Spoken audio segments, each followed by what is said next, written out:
아벨입니다. 제가 이제 오늘 2026년 케냐 단기 선교 파송 예배를 드리는데 오랜만에 우리 연합으로 예배 드리죠. 그리고 예배 담당하는 예배위원들도 다 단기 선교 파송받는 훈련생들로 채워서 진행하고 있는데 또 우리 찬양도 그곳에 가서 부를 것을 위주로 해서 이렇게 선택하다 보니 어떤 분들에게는 좀 익숙치 않은 그런 곡들도 있지 않았을까 그런 생각이 들었습니다. 저는 찬양 드리면서 너무 감동이 됐어요. 찬양 자체에 그런 은혜도 있었지만 그런 것보다 우리가 매년 이렇게 케냐, 루안다로 가는데 이게 저한테는 익숙하지가 않아요. 이제 뭐 한 10여 년째 이렇게 가고 있지만 갈 때마다 익숙해질 법도 하고 그리고 좀 뭔가 좀 편하게 생각할 수 있을 것 같은 그런 세월임에도 불구하고 갈 때마다 늘 하나님께서 하시지 않으면 할 수 없는 일이구나 절감하고 있습니다. 이번에도 우리 신우리 집사님 기도할 때 고백했던 것처럼 우리 교회가 인원이 많아서도 아니고 인적 자원이 풍부하지 않다는 이야기죠. 뭐 재정적으로 넘치는 것도 아니고 그 밖에 우리가 무슨 특별한 능력과 은사를 받았기 때문에 케냐 그 마사이족에까지 리치아웃 할 수 있는 것 아니라고 생각합니다. 그럼에도 불구하고 하나님께서 우리를 부르셨고 우리를 보내시는 것은 오직 한 가지 하나님의 구원의 그 간절한 소망 때문이라고 믿습니다. 오늘 이제 이곳에서 우리 케냐 단기 선교사 파송 예배를 드리고 있는데요. 정말 우리 단기 선교사 후생들 10주 동안 열심히 훈련 받았습니다.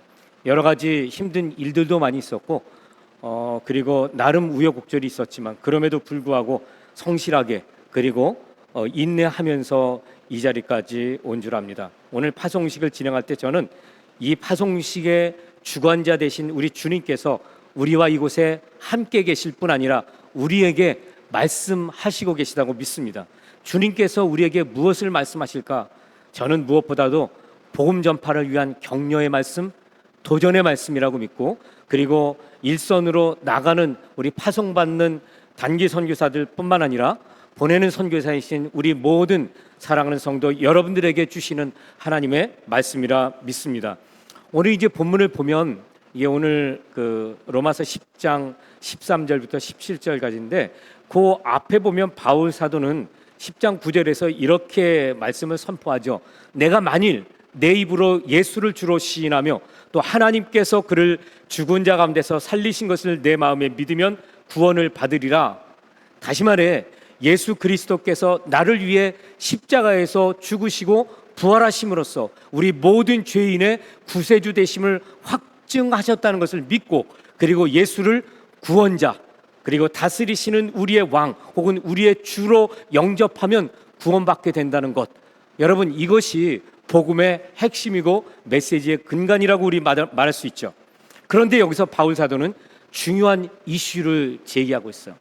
예수님께서 이 땅에 오셔서 대속의 죽음을 당하셨고 그리고 부활하여 승천하심으로 우리 구원의 위대한 일을 이루셨긴 하셨지만 그러나 이스라엘 백성들 중에는 여전히 예수의 메시아됨을 부정하는 그런 사람들이 굉장히 많았다는 것입니다.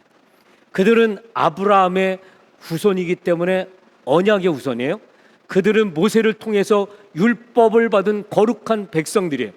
그들은 레위기 규정에 의해서 예루살렘 성전에서 제사를 드리죠. 다윗과 솔로몬을 통해서 하나님이 솔로몬 성전을 받으셨고 그곳에 내 이름을 영영히 두리라 약속하신 그런 예배 받으시겠다는 그런 터전이 있는 그런 사람들이에요.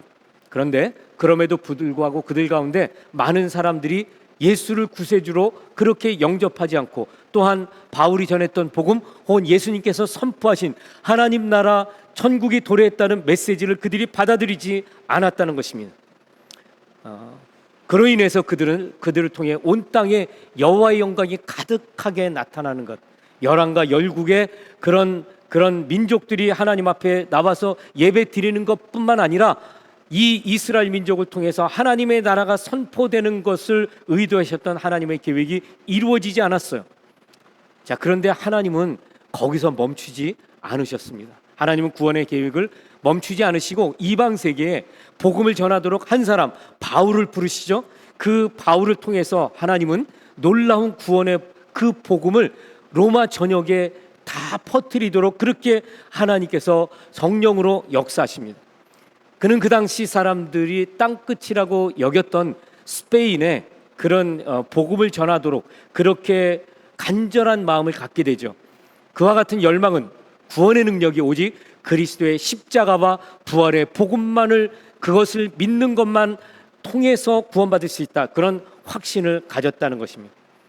오늘 본문을 보면 이 바울이 얼마나 이 구원에 대한 열망을 가지고 있는지, 반면에 얼마나 또 그것에 대해서 고민을 하고 있는지 여실히 드러나고 있어요.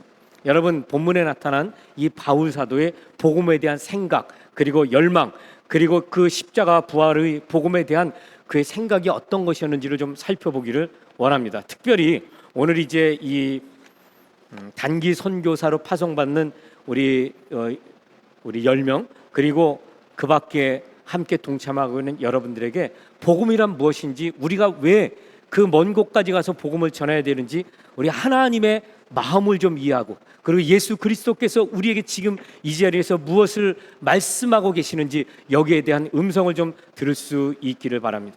오늘 본문에 나오는 이 로마서 10장 10절부터 이 17절까지의 이 말씀을 보면, 복음에 대해서 그는 복음은 누구에게나 전해져야 된 그런 보편적인 복음이다. 그러니까 이 복음은 만민을 위한 복음이다. 복음은 모든 나라, 모든 족속, 모든 방언에 그대로 전달되어야 될 것으로 그는 주장하고 있습니다. 13절 봅시다. 여기 보니까 누구든지 주의 이름을 부르는 자는 구원을 받으리라. 여기 말하는 누구든지는 하나님의 구원이 모든 백성들에게, 모든 사람들에게 베풀어져야 된다는 것을 의미합니다. 그 바로 전 12절, 제가 좀 잘라서 이렇게 오늘 본문으로 삼았는데요, 거기 12절 보면은 바울 사도는 유대인이나 헬라인이나 차별이 없습니다. 한 분이신 주께서 모든 사람의 주가 되사 그를 부르는 모든 사람에게 부여하시도다. 그러니까 예수 그리스도를 구세주로 영접한, 그가 주이심을 고백하는 사람들은 영적인 이런 풍성함을 누리게 되었다는 것을 의미하는데, 그 대상은 모든 나라, 모든 족속, 모든 방언이라는 거예요. 그것은 유대인처럼 아브라함과 맺은 언약도 없고, 모세를 통해서 받은 율법도 없고, 다윗과 솔로몬의 손을 통해서 세워진 예루살렘 성전도 그들 가운데 없지만, 그들 삶 속에 없었다 할지라도, 그러나 하나님은 여전히 그들을 구원하시기를 원하신다는 것입니다. 여러분, 이제 이 복음은요, 갈라디아서를 보면 바울 사도는 그렇게 말하죠. 이 복음은 자유인이나 종이라는 그런 사회적 신분의 관계가 없어요. 여자나 남자라는 성별의 관계가 없어요. 부자나 가난한 자, 이런 경제적인 상태에 관계가 없습니다. 어른이나 아이들, 모든 나이에 관계없이 크리스찬들뿐 아니라 심지어는 예수를 믿지 않는 자들, 우상 숭배자들, 다른 길을 걸어가는 사람들이라 할지라도 그들이 만일 그 자리에서 돌이켜, 그 길에서 돌이켜 예수 그리스도 그분을 구세주로 영접하면 그들 모두에게 차별 없이 하나님의 의가 주어지고 그들은 하나님의 백성으로, 하나님의 자녀로 삼으시겠다는 것입니다. 예수님은 십자가에서 죽임당하셨고 죽음 가운데 사흘 만에 부활하시면서 그 다음에 40일 동안 그 땅에 계시면서 하나님 나라를 그렇게 가르치시고 선포하셨죠. 그 후에 예수님께서 올리브산에서 승천하실 때 제자들에게 아주 중요한 명령을 남기세요. 그 유명한 The Great Commission, 대위임령이죠. 여기 마태복음 28장 19절에서 20절, 여러분들이 잘 알고 계시는 그런 말씀이에요. 그러므로 너희는 가서 모든 족속으로 제자를 삼아 아버지와 아들과 성령의 이름으로 세례를 베풀고 내가 너희에게 분부한 모든 것을 가르쳐 지키게 하라. 요 선교 대위임령에 우리가 잘 주목해 보면 뭐라고 되어 있냐면, 그러므로 너희는 가서 누구에게 하냐면 모든 민족을 제자로 삼아. 여러분, 이 모든 민족이라는 것은 예수님께서 제자들을 보내실 때 그들이 들어야 될 하나님 나라의 이 복음의 메시지, 예수 그리스도의 이 구원자 되심, 주 되심의 이 메시지를 그들이 다 들어야 된다는 것을 의미하고 있어요. 이것이 우리가 케냐, 아프리카 땅, 그 먼 곳에 가서, 특별히 마사이 지역에 가서 복음을 전해야 되는 그런 이유이기도 하고 목적으로 삼아야 될 그런 근거이기도 하다는 것입니다. 자, 그러면 우리가 두 번째로 누구에게 복음을 전해야 되나? 천하 만민에게 복음을 전해야 되는데 왜 가서 복음을 전해야 되나? 그럴 때 복음을 믿는 것은 복음의 메시지를 들을 때 오는 것이기 때문에 그렇다는 거예요. 자, 이거 오늘 본문 14절, 15절 그리고 17절을 한번 주목해 보세요. 거기 보면 이렇게 기록되어 있어요. 그런즉 그들이 믿지 아니하는 일을 어찌 부르리요? 듣지도 못한 일을 어찌 믿으리요? 전파하는 자가 없이 어찌 들으리요? 보내심을 받지 아니하였으면 어찌 전파하리요? 기록된 바 아름답도다. 좋은 소식을 전하는 자들의 발이요 함과 같으니라. 그 17절에 보니까 그러므로 믿음은 들음에서 나며 들음은 그리스도의 말씀으로 말미암음이니라 이렇게 기록되어 있죠. 여러분, 바울 사도가 구원에 이르는 믿음에 대해서 말하는 요점은 간단합니다. 하나님께서 모든 나라, 모든 백성들이 구원받기를 원하셔서 아들을 보내주셨어요. 그래서 그 아들이 우리를 위해서 대신 죽으셨던 그 십자가의 능력, 부활의 능력을 의지하고 예수를 시인할 때, 구세주로 주로 시인할 때 구원받는다는 거예요. 그런데 그 구원을 얻으려면 반드시 믿음이 있어야 된다는 거죠. 그 믿음, 구원에 이르는 믿음을 얻기 위해서 바울 사도는 여기 나오는 13절부터 15절까지의 요 이야기를 하는 거예요. 근데 여러분, 이제 이게 얼마나 조직적으로 내용이 바울 사도가 이것을 의도적으로 기록했는지를 볼 수 있는데요. 여기 보면은 구원의 6단계가 그대로 드러나 있어요. 첫 번째는 뭐냐면 파송의 단계예요. 누군가 복음을 전하도록 보냄받는 것이 첫 번째입니다. 이게 15절에 나와 있어요. 이는 구원의 첫 단추가 뭐냐면 전도자의 어떤 계획이라든가 전도자의 어떤 열심이 아니라 복음 들고 가도록 권위를 부여하시는 이 하나님과 교회의 주권적인 이 파송에서 비로소 복음 전도가, 선교가 시작된다는 것을 보여주고 있어요. 두 번째는 뭐냐면, 두 번째 단계는 복음 전파예요.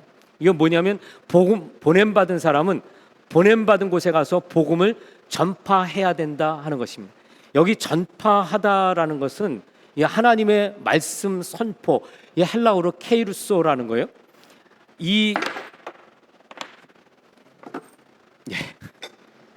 헌금 주머니가 떨어졌습니다. 차분하게 전하라고 말씀하시는 것 같아요.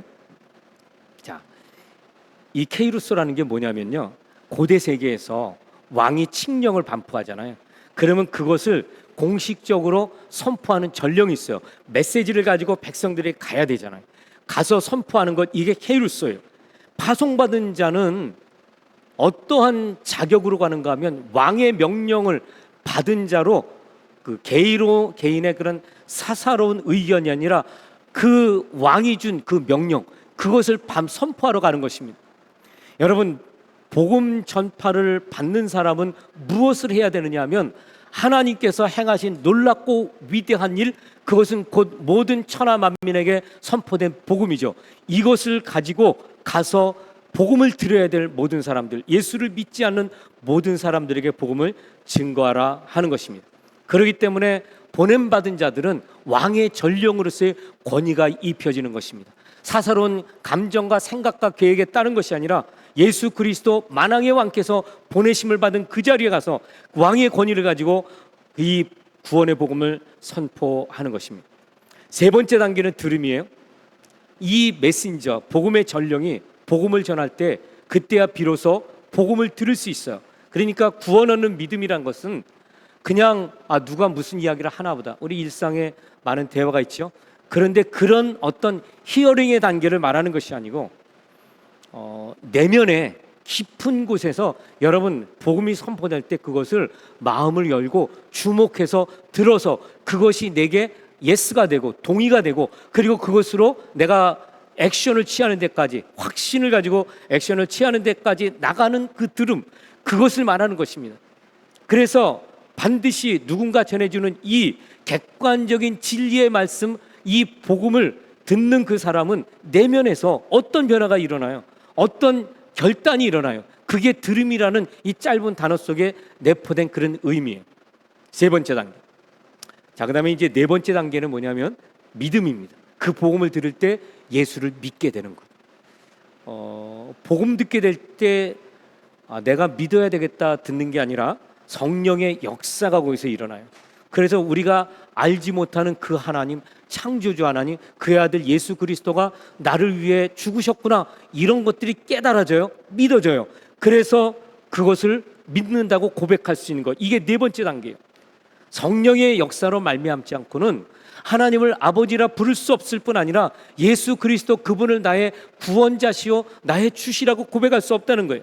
그래서 이 네 번째 단계, 이 믿음의 고백은 굉장히 중요한 것이라 말할 수 있어요. 다섯 번째 단계는 부름입니다. 예수를 믿을 때 우리가 비로소 예수님을 부를 수 있어요.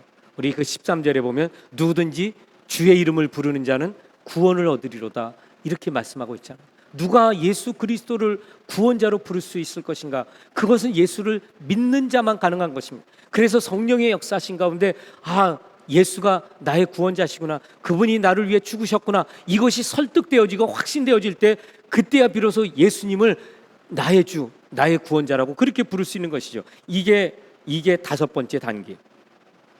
이렇게 되려면요, 자기 의의를 포기해야 돼요. 똑똑한 사람들, 자기 지식을 의뢰하는 사람들, 그 지식에 의존해서는 안 돼요. 자기의 공로를 의지하는 사람들, 나는 그래도 깨끗하게 살았어, 나는 그래도 그동안 나름 죄짓지 않고 살았어, 이런 사람들은 예수 그리스도를 나의 유일한 구원자, 나의 유일한 구원의 길을 제시한 분으로 영접할 수 없다는 거예요. 모든 자신의 공로, 지식, 자신의 소유, 모든 것을 다 포기하고 그리고 예수 그리스도를 바라볼 때 그가 나의 구원자라고 고백할 수 있는 것이죠. 마지막 단계, 여섯 번째 단계는 구원입니다. 예수 그리스도를 부를 때 그때 비로소 하나님께서 그를 예수 그리스도의 그 의의를 그에게 덧입혀주고 그리고 그런 예수 그리스도의 제자 혹은 그를 하나님의 자녀로 인정하신다는 것입니다. 자, 이게 이제 보통 소위 말하는 구원의 황금 사슬이라 그래요. 골든 체인 오브 셀베이션이라고 보통 그렇게 표현을 합니다. 복음 전파를 통해서 어떻게 구원이 이루는가를 보여주는 거예요. 근데 여러분, 우리가 잃어버린 영혼들에 대한 그런 하나님의 마음을 우리가 헤아릴 수 있다면, 우리가 깨달을 수 있다면, 그리고 약간이라도 우리가 공유할 수 있다면, 우리가 이 복음이 선포되는 것, 복음이 전달되는 것에 대해서 우리가 얼마나 많은 그런 고민이 있어야 될 것인가 하는 것입니다. 오늘 바울 사도는요, 이 전하는 말씀을 받아서 구원받으려고 하면 반드시 믿음이 있어야 되고 그 믿음은 전하는 자가 있어야 믿게 된다. 그래서 바울 사도는 이 믿음을 선포하는 자에 대해서 그 아름다운 발이라고 그렇게 표현을 하고 있죠. 그래서 저는 오늘 이 말씀 가운데 이 복음 전파하고 복음을 듣고 믿는 과정에서 가장 중요한 첫 번째, 누가 복음을 전하도록 보내지는가 하는 것입니다. 여기에 대해서 여러분들 한번 귀 기울여 보시기를 바라요. 우리 이 세상의 모든 나라, 모든 족속, 모든 방언으로 이 복음이 선포돼야 되고 그것을 위해서 복음을 보냄을 받아야 되는데, 여러분 근데 이 바울 사도가 말한 이 보내심을 받는 게 뭔가 조금 어렵게 생각될 수 있는데요. 이 보냄을 받는다는 거, 보냄 받음이 없으면 어찌 누가 듣고 믿으리요 했는데, 이 보냄 받았다는 것은요, 이 헬라어로 보면은 주어가 없어요. 그냥 보냄을 받은 거예요. 누구로부터 보냄을 받은 자가 아니면 이게 없어요. 근데 이게 성경에 나오는 헬라어로 보면 이거는 굉장히 독특한 의미가 부여된 거예요. 그러니까 하나님이 보내셨다는 것입니다. 이제 보통 이걸 우리는 신적인 수동태라고 말을 해요. 자, 근데 뭐 여러분들이 다른 것 알 필요 없이 이 보냄을 받은 사람이 없다면 어떻게 믿을 수 있겠느냐? 그럴 때 보내는 게 누가 보내는가? 하나님이 보내셨다는 것입니다. 이건 무슨 말을 하는 거냐면, 선교사가 스스로의 권위나 계획으로 나가는 것이 아니라 하나님과 교회의 그런 주권적인 파송에 의해서 권위가 부여되고 사명이 부여받는다 하는 것입니다. 복음을 전하는 이 복음 전도자는 단지 하나님 앞에 도구로 사용받는 것, 그래서 하나님이 파송하지 않으면 이 땅에 복음 전하는 진정한 의미의 복음 전도자는 없다고 그렇게 말을 하는 것이죠. 거꾸로 말해서 우리가 어떻게 그 땅에 보냄을 받아서 복음을 전하는가? 하나님이 보내셔서 우리가 간다는 거예요. 근데 여러분, 예수님은 이에 대해서 아주 분명하게 말씀을 하고 있어요. 요한복음 20장 21절을 보면 예수께서 이르시되 이렇게 말씀을 하세요. 너희에게 평강이 있을지어다. 샬롬의 평강이에요. 아버지께서 나를 보내신 것 같이 나도 너희를 보내노라. 여러분, 하나님께서 이 선교의 주체이신 것은 예수님의 이 말씀을 보면 굉장히 명확해요. 이 말씀은 주님께서 부활하신 후 제자들에게 나타나셔서 복음 전파의 사명을 주시는 장면이에요. 이 요한복음 버전의 그 위임령이라고 말할 수 있어요. 마태복음의 그 위임령도 있죠. 마가복음의 위임령도 있어요. 그러므로 너희는 두루 다니며 복음을 전파하라. 여기 요한복음 버전은 바로 이것입니다. 아버지께서 나를 보내신 것처럼 나도 너희를 세상에 보내노라. 여러분, 여기 주목할 게 있죠. 예수님께서 이 땅에 오신 것 누구의 뜻에 따라 오신 것입니까? 바로 하나님 아버지의 그 뜻에 따라 보냄을 받았다는 거예요. 예수님도 선교사시라 그랬잖아요. 근데 무엇을 목적으로 보냄을 받으셨는가? 그것은 이 땅에 예수 그리스도 그 자신의 죽음을 통해서, 대속의 죽음을 통해서 모든 자들의 죄사함 받는 거, 그들도 하나님의 자녀가 되게 하는 거, 하나님의 거룩한 백성으로 세우는 그 목적을 위해서 예수님 보냄 받으셨어요. 선교사예요. 그리고 그 예수님께서 십자가에서 죽으시고 부활하신 다음에 승천하시기 전에 내가 아버지께서 나를 보내신 것처럼 동일하게 나도 너희를 세상으로 보내신다는 것입니다. 그렇기 때문에 여러분, 우리가 이 말씀을 볼 때 이게 무엇을 의미하는가 하면 복음 전파를 통해서 이 땅을 구원하시고자 하는 것, 곧 선교의 근원적인 주체는 하나님 아버지 성부 하나님이시다 하는 것을 우리가 분명하게 알 수 있어요. 여러분 기억하십시오. 우리가 하는 모든 선교적인 그런 사명들, 그런 사역들, 이건 다 근원이 하나님 아버지께로부터 오는 것입니다. 그런데 그 하나님 아버지께서 어떻게 이것을 시행하셨나? 아들을 이 땅에 보내셨어요. 그로 하여금 선교의 주관자가 되게 하셨어요. 그가 십자가의 길을 닦으셨고, 그리고 십자가의 진리를 통해서 사람들로 하여금 아버지께 오시도록 중보자의 역할을 하세요. 그 선교의 주관자 되신 예수 그리스도께서 우리로 하여금, 교회로 하여금 이 땅에 복음이 미치지 않는 것, 믿지 않는 자들에게 예수 그리스도의 주 되심과 예수 그리스도의 구원자 되심을 선포하도록 보내셨다는 것입니다. 여러분, 그래서 우리가 이 선교의 주관자가 예수 그리스도이신 것을 우리가 분명하게 기억하셔야 돼요. 예수님 그 이름을 전하는 것입니다. 예수님 전하신 복음을 전하는 것입니다. 우리 그런 예를요, 이제 우리가 또 볼 수 있는데, 선교의 주체이신 하나님, 선교를 주관하시는 예수 그리스도, 그분이 우리를 보내세요. 우리는 누구인가? 그것은 예수 그리스도의 몸을 이루는 교회입니다.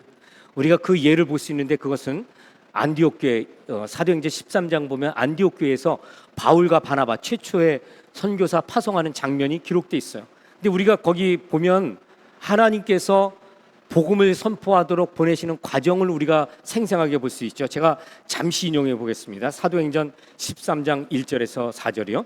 안디옥 교회에 선지자들과 교사들이 있으니 곧 바나바와 니게르라 하는 시몬과 구레네 사람 루기오와 분봉왕 헤롯의 젖동생 마나인과 및 사울이라.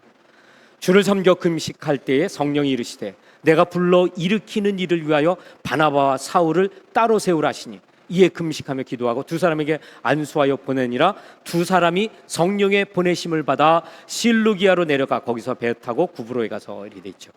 여러분, 여기 우리 주목해서 볼 게, 누가 지금 그 바울과 바나바를 부르시는가? 이건 성령이세요. 그러니까 성령이 부르셨다는 것은 성령은 하나님의 영이시잖아요. 하나님께서 주관하시는 거예요. 하나님께서 이것을 리드하시는 것입니다. 그런데 그게 어떻게 세워지는가? 여기 보니까 안디옥 교회의 리더들이 금식하며 기도하고 있었어요. 그때 하나님의 성령이 그들에게 임하세요. 그리고 감동을 주세요. 그러면서 말씀하시는 것이, 너희가 바울과 바나바를 불러 세워서 그들에게 성령의 역사신 가운데 안수하여 그들을 선교사로 파송하라, 그렇게 명령하십니다. 여러분, 이게 초대교회 때 선교사를 파송하던 그런, 어떻게 보면 가장 원형적인 모습이에요. 우리 지금 오늘 이제 10명의 단기 선교사를 파송하는데 어떤 권위와 어떤 근거로 그것을 하는가? 그것은 선교의 주체이신 하나님이 성령의 감동하심을 통해서 교회 리더들을 세우시고 그들을 통해서 선교의 명령을 주세요. 그러니까 여러분, 단기 선교사 10명 파송하는 거, 이거의 권위가 어디로부터 오는가? 그것은 예수 그리스도가 머리잖아요. 머리에 몸을 이루는 교회, 교회가 그 권위를 위임받아서 선교사를 파송하는 것입니다. 그래서 오늘 우리 선교 파송 예배를 드리는 여러분들이 좀 기억하실 것은 교회가 얼마나 하나님 앞에 귀한 것인지를 좀 깨달으셔야 된다는 것입니다. 선교적 대리자로서의 그 교회의 권위를 여러분들이 인정하셔야 돼요. 목회자가, 저는 이제 선교사 출신이잖아요. 우리 안 목사는 뭐 선교사 출신이니까 뭐 말만 하면 선교 이제 듣는 것도 지겹다. 여러분 그러지 않으시겠죠? 네, 만약에 마음속 깊은 곳에 그런 생각이 쓱 이렇게 올라오시거든, 여러분 그냥 말씀으로 누르시기를 바래요. 하나님께서 선교의 주체이십니다. 그리고 그 주체 되신 하나님께서 성령의 감동하심을 통해 교회를 세우셨고 교회 리더를 통해 선교의 명령을 수행하게 하세요. 오늘 그런 맥락에서 우리가 선교사 파송식을 진행하고 있다는 것입니다. 그 다음에 우리가 이제 오늘 이 말씀을 통해서 우리가 기억해야 될 것은, 우리가 가서 말씀을 전파하지 않으면 듣는 자들이 있을 수 없다는 거예요. 우리가 복음을 우리가 전하도록 파송을 하지 않으면 그곳에 갈 수가 없죠. 가지 못하면은 복음을 선포할 수 없어요. 선포하지 않으면 아무도 들을 수가 없어요. 그래서 우리가 이와 같이 비록 여러 가지 많은 노력이, 희생이 따르지만, 물질적인 희생이 있어요. 또 인적 자원의 그런 희생의 헌신이 있어요. 우리 이거 준비할 때 10주 동안 훈련 받으면서 우리 여전도 회원들께서 정말 열심히 음식 준비해 주셨잖아요. 또 많은 분들이 헌금하셨잖아요. 또 우리 후보생 10명은 토요일마다 그 긴 시간 동안 모든 것을 다 제쳐두고 이곳에 나와서 훈련 받았어요. 적지 않은 시간이에요. 그리고 이것을 위해서 많은 그런 준비, 이런 것들을 행했어요. 이런 것들을 하면서 왜 그렇게 해야 되는가? 여러분, 딱 한 가지 전제 위에서 행해지는 것입니다. 그러니까 하나님께서 우리를 선교자로 부르셨고 보내라고 명령하셨기 때문에 그 명령에 입각해서 보내는 거예요. 그래서 여러분들이 그런 일에 함께 할 때 여러분들이 하나님의 명령에 순종하는 것이요, 여러분들 자신이 보내는 선교사로 동일하게 선교자로 헌신하는 것과 동일하다는 것입니다. 이 동역과 후원은요, 공동체적 책임의 표현이에요. 자, 이제 우리가 그렇다면 누가 어떤 사람이 파송을 받는가 하는 것입니다. 어떤 사람이 파송을 받아서 그곳에 가게 되는가. 근데 여기 이런 맥락에서 볼 때 부름받고 교회를 통해서 보냄받은 선교사에 대해서 바울 사도는 어떻게 말을 하고 있는가 보면 15절 보세요. 보내심을 받지 아니하였으면 어찌 전파하리요? 기록된 바 아름답도다 좋은 소식을 전하는 자들의 발이여 함과 같으니라. 여기 지금 보냄받은 자를 뭐라고 표현하냐면 소식을 전하는 자들의 발이여 아름답다. 그러니까 아름다운 발을 가진 사람들이 복음을 전하는 거예요. 이거 발이 아름답다. 이거는 성경의 여러 표현 중에 조금 이상한 표현이죠. 여러분, 지금은 그래도 굉장히 낫죠. 도로가 다 깔리고, 그리고 구두도 멋진 거 패셔너블하게 신을 수 있잖아요. 그러니까 발이 아름답다 이런 말을 해도 뭐 별 이상하게 들리지 않을 수도 있어요. 그러나 여러분, 보통 우리가 몸을 비유해서 말할 때 발은 가장 더러운 곳 중에 하나로 여기잖아요. 고대 세계에서 이 발은요 굉장히 더러운 곳 중에 하나예요. 왜냐하면 먼지가 많죠. 그때 당시에 뭐 포장된 도로가 얼마나 있겠어요. 그러다 보니까 이 어떤 집에 초대됐을 때 중요하게 여기는 사람들은 항상 제일 먼저 하는 게 뭐예요? 손과 발을 씻겨주는 것입니다. 발이 그만큼 더럽다는 것이죠. 그런데 오늘 본문을 보니까 여기 보내심을 받지 아니하였으면 어찌 전파하여 그렇게 말하면서 보냄받은 자 곧 복음을 전파하는 전도자들에 대해서 아름답도다, 좋은 소식을 전하는 자들의 발이여. 왜 바울 사도는 이렇게 이 이사야서 52장 7절에 있는 말씀을 인용해서 이렇게 복음 전하는 자의 발이 아름답다고 했을까 하는 것입니다. 여러분, 여기에는 극적인 대비를 통한 효과가 있어요. 복음을 전할 때 그 발로 표현하는 것은 그 사명이 더러운 것들을 감당해야 된다는 거예요. 예, 제가 케냐에서 선교 사역할 때 그럴 때 제가 대상으로 섬겼던 우리 성도들은 다 슬램 지역의 그런 지역의 소위 말하는 가난한 사람들이었어요. 그러니까 삼시세끼를 제대로 먹는 사람들이 한 가정도 없고, 그리고 전기가 하나도 없고, 아이들 중에 상당수가 신발을 신지 못했고, 그래서 비 오면 아이들 데리러 우리 신학생들 동원돼서 가는 게 일이었어요. 정말 가난한 사람들이에요. 그리고 끝나고 나서 악수를 하잖아요. 길을 쭉 이게 줄을 서요. 한 명씩 악수를 해요. 손이 얼마나 끈적한지 몰라요. 그 손이 깨끗하지가 않아요. 그리고 이제 그러고 나서 식사하잖아요. 그러면 얼마나 그게 또 위험이 있겠어요. 제가 그러다가 이제 결핵성 늑막염이 걸렸죠. 그런 상황이에요. 그들을 볼 때 그렇게 뭐 멋지고 아름답고 지식이 있고 부유하고 그렇지 않습니다. 그런데 그곳에 가서 복음 전하는 일이 그런 거칠은 일이고, 별로 사람들 보기에 뭐 좋은 일 같이 보이지 않음에도 불구하고 바울 사도는 그것이 얼마나 중요한지를 지금 강조하려고 하는 것입니다. 그래서 발을 사용하는 거예요. 여러분, 발은 우리 몸 중에 그래도 제일 거친 것을 하잖아요. 많이 다니고 나면 발에 땀도 나고 냄새도 나고, 그래서 또 길게 여행하고 나면 씻어야 되고 하는데, 그런데 여러분, 그 발이 아름답다는 거예요. 왜냐하면 그렇게 고생하고 그렇게 거친 일을 하지만 그것을 통해서 나타나는 일은 뭐예요? 하나님의 구원의 역사가 그것을 통해서 이루어지기 때문에 바울 사도는 아름답도다 복음을 전하는 자들의 발디려라고 말한 것입니다.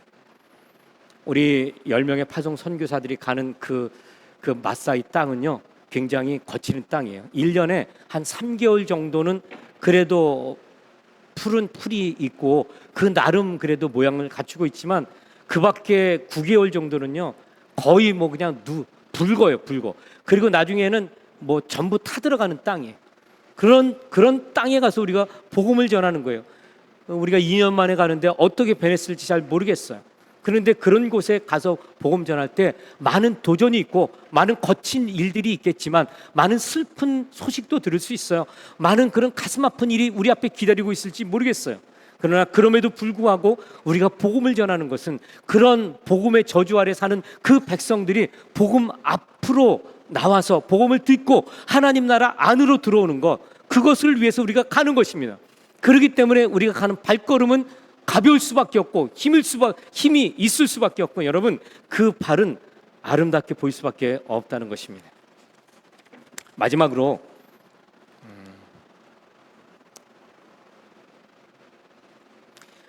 복음을 전파하도록 받은 사람들의 그 복음은 어때야 하는가 하는 것입니다.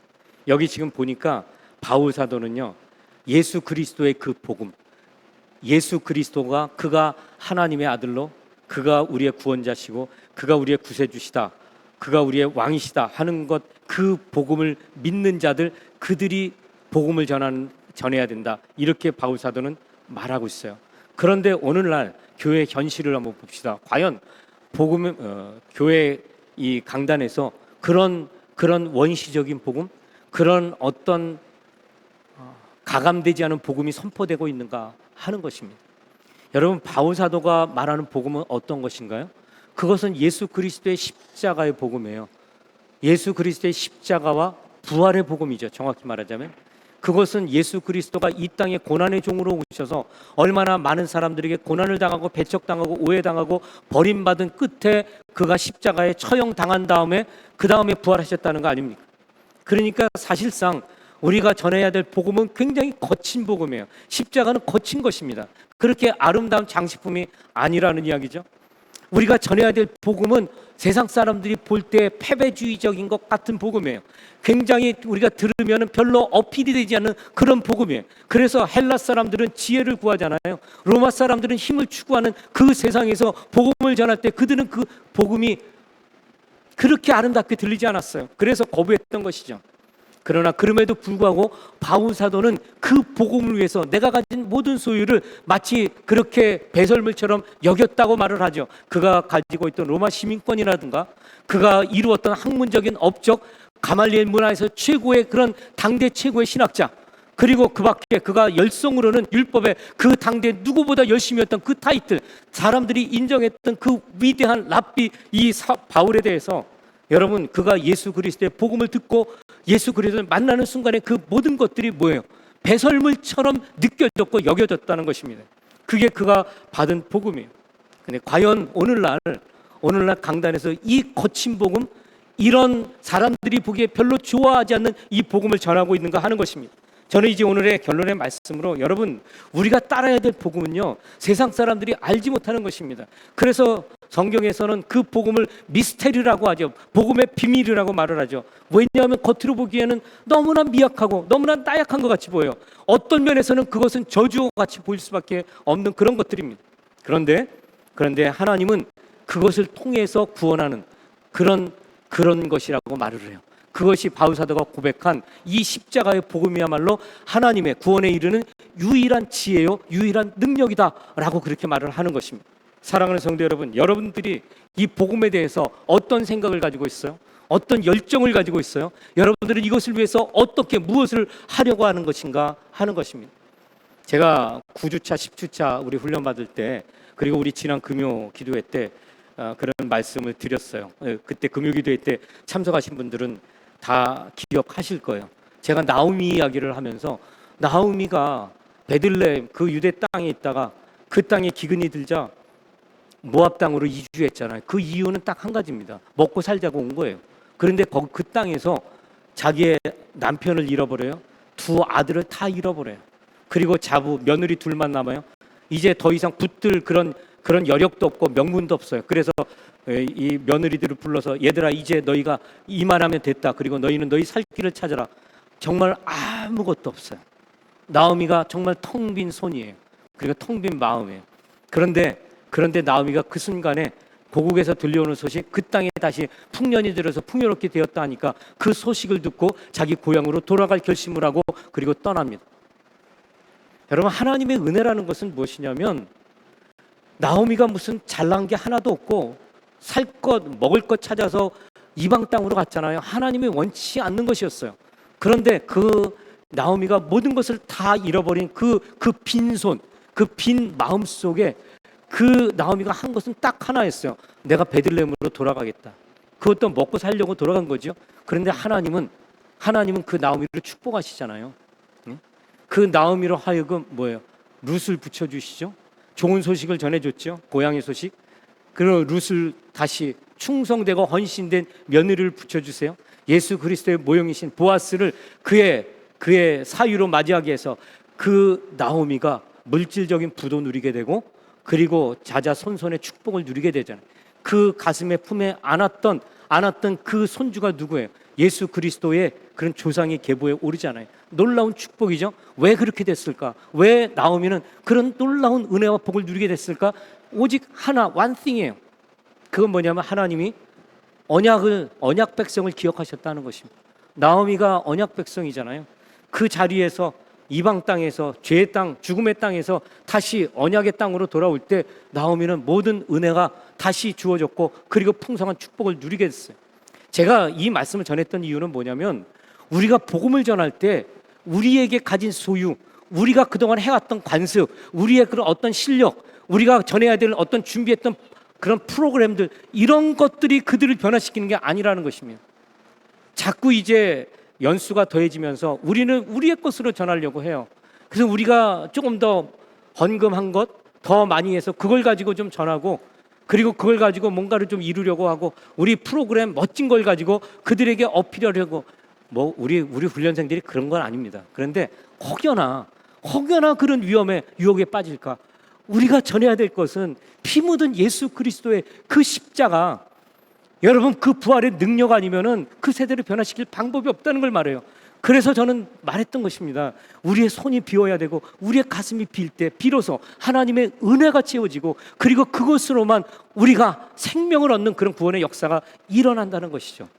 오늘 이제 이 파송 예배를 드리면서 보내시는 여러분들, 또 보냄받는 우리 모두가 전해야 될 것, 오직 예수 그리스도의 그 십자가 부활, 그리고 다시 오실 예수 그리스도 그 재림의 메시지, 이것만 전하기로 결단하면 좋겠어요. 그리고 더 나아가서 우리가 이것을 전했을 때 하나님께서 우리를 통해서, 그 메시지를 통해서 그곳에 구원받지 않은 영혼들 있잖아요. 그리고 킬로아니의 그 고등학생들, 그들이 예배자로 복음 증거하는 증거자로 그렇게 세워지는 것, 여러분 이것을 위해서 우리가 보냄받았다는 사실을 기억하시면서 간절하게 기도하시기를 바라요. 저희 보냄받은 사람들은 그곳에서 목숨을 걸고 충성 다하면서 복음 전할 것입니다. 이 은혜가 우리 교회와 또 우리와 함께하는 모든 우리 하나님의 사랑하는 성도들 위해 영원토록 임하기를 주님의 이름으로 축원합니다. 기도하겠습니다. 하나님, 저희같이 연약하고 부족한 죄인들을 부르셔서 우리의 죄를 용서하시고 우리로 하여금 하나님의 자녀 삼으신 것도 영광스럽고 과분함에도 불구하고 우리 하나님께서 우리 마음속에 성령의 감동을 통해서 복음 전하도록 저 먼 땅 케냐 마사이까지 보내주시니 진정으로 무한 감사드립니다. 하나님, 저희들은 능력이 없습니다. 저희가 가진 것이 없습니다. 우리 하나님 아버지께서 저희 심령 속에 복음으로 우리를 구원의 자리로 인도하셨사오니 우리 심령 깊은 곳에 오직 예수 그리스도의 십자가와 부활의 복음, 재림의 복음만 우리 심령 깊은 곳에 심어주시고 그것만 선포하도록 우리 하나님 저희 모두를 축복하시고 인도하여 주시옵소서. 우리 주 예수 그리스도의 이름 받들어 간절히 기도하옵나이다. 아멘.